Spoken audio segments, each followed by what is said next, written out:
Welcome back. We have a vegan main course on the menu today. Tony Keogh from Cornucopia is in charge of the kitchen. Good morning, Tony. Good to see you. Simon, how are you? You've got lots of stuff going on over there. What are we making? Today we're making enchiladas. Beautiful. And we're going to stick with the kind of the seasonal slant, and we're going to use, I suppose we're going to be using pumpkin. Good. Pumpkin, mushrooms, and some cider are going to be involved here.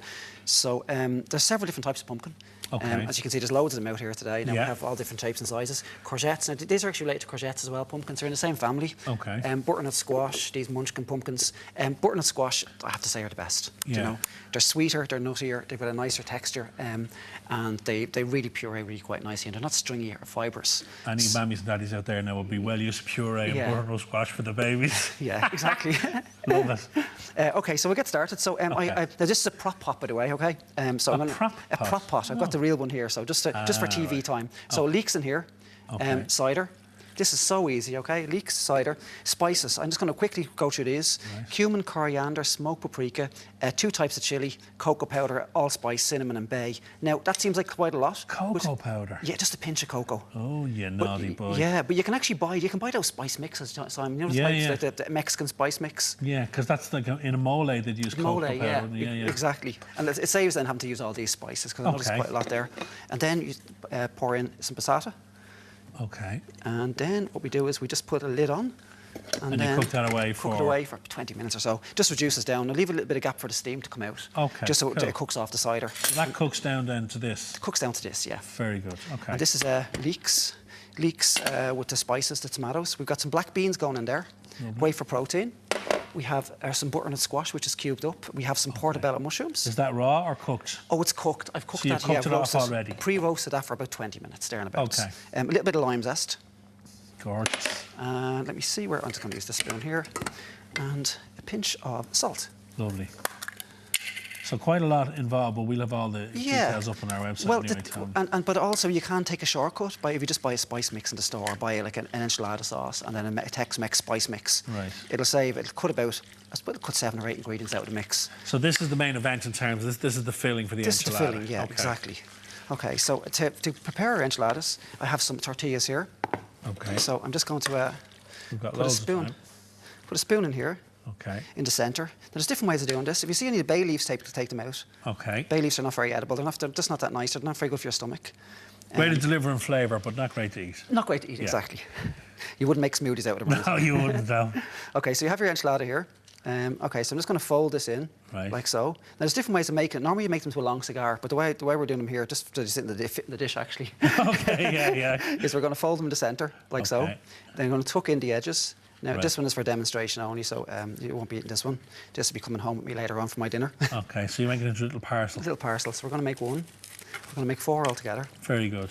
So this batch actually makes enough for 6 altogether.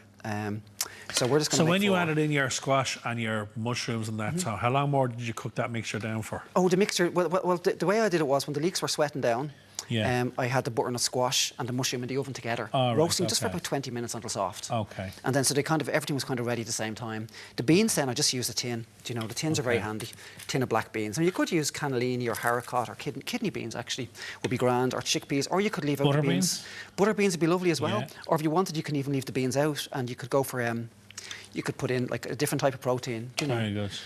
Whatever when it you comes like. to designing dishes like this, because we were chatting before we came on air, and obviously with Cornucopia, you're trying to create new dishes all the time that have the vegan, that obviously are vegan. Is it difficult to design a dish like this? Is it trial and error, Tony? Sometimes it's trial and error. Sometimes you get it right the first time, but then other times you have to put a bit of thought into it, and you might make a few mess-ups the first few times. Like there's been a few times I've been at home, like I was trying to work out vegan marshmallows there. And you do, yeah? Yeah, no, there's a couple of years back now I was trying to get them right, and I think I made about four attempts before I managed to get them right. Now, I have to say, now, online is great. There's loads of resources, so you can look at the way other people are doing it. But it's also getting better, you were saying, because there's more kind of products that can help you. Yeah, exactly. Available. Yeah, it's actually getting a lot easier now because there's the access to so many different products that weren't available in the past, and also all the chefs there now out making vegan food, particularly in America, Instagram, they're really good. So there's constant and you can see it all, you can find it all if you look for it. Exactly. And now, what's in there? Oh, sorry, so in here I have out of the butternut squash. I roasted 1 squash, but I kept back 150 grams. Okay. I've also put in here some cashew nuts. Okay. There's 100 grams of soaked cashew nuts in there. I just soaked them overnight. Okay. A little bit of vegetable stock. Lovely. 200 grams. A little bit of mustard. About a tablespoon. Lovely. Now this is kind of going to give a slightly cheesy effect. Cheese and chilli, a little bit of cider vinegar. Cider vinegar gives a slightly rotty taste, which you kind of find in cheese a little bit. Okay. Some chipotle chili, which is a kind of a smoky chili. Very A Mexican. little bit of that, yeah, very Mexican indeed. And then yeast flakes. These I use every time I'm on. Do you see these Yeast guys? flakes, yeah, I've seen you with them before, all they're right. brilliant. The nutritional yeast flakes. They give a lovely cheesy flavour. Okay. So I'm going to pop this on. And blitz it. Blitz it. Now, incidentally, because we're on TV time, these should be in the oven at the moment, baking Okay. away for. Just imagine they're in the oven baking. So you're baking on what temperature? I baked them at about 200 degrees for 15 minutes. 15 minutes. And that just kind of makes them a little bit crispy. So on the this is top. then a sauce to go over, is it? Go over, and then it goes Okay, back in great. the oven then. I'm going to tuck in one. Okay, sir.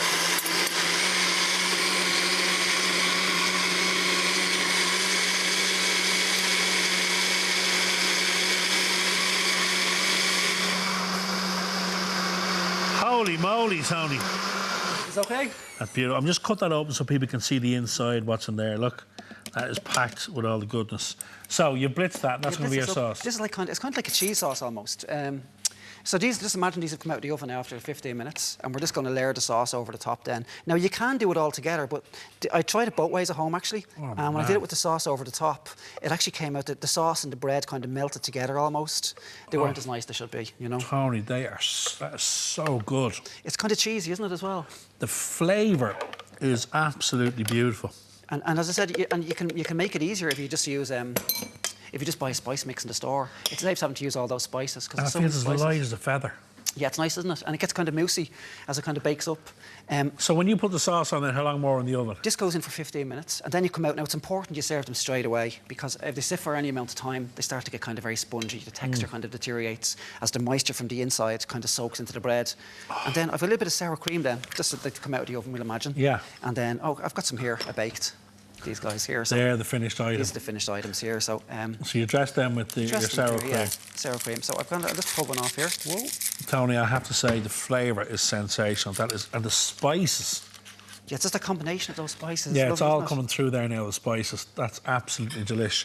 So we top it off with sour cream and then sour a few cream, little coverings. So this sour cream is basically yogurt, mayonnaise and lime juice. Beautiful. That's all that's in it. It's like lime, yeah. vegan mayonnaise, vegan yogurt. And then a little bit of a few scallions here. We are bang out of time, Tony. Yep. I think it's testament to you that I'm going in for seconds, Oh, Tony. that's good Great to see, recipe. good to see. Thank you so much. Really Brilliant. enjoyed Great. that. Glad you enjoyed Full it. recipe details are up on our website, or check out Tony's Instagram page at Plant Plates. Plant plates, yeah. Very plant good. plates.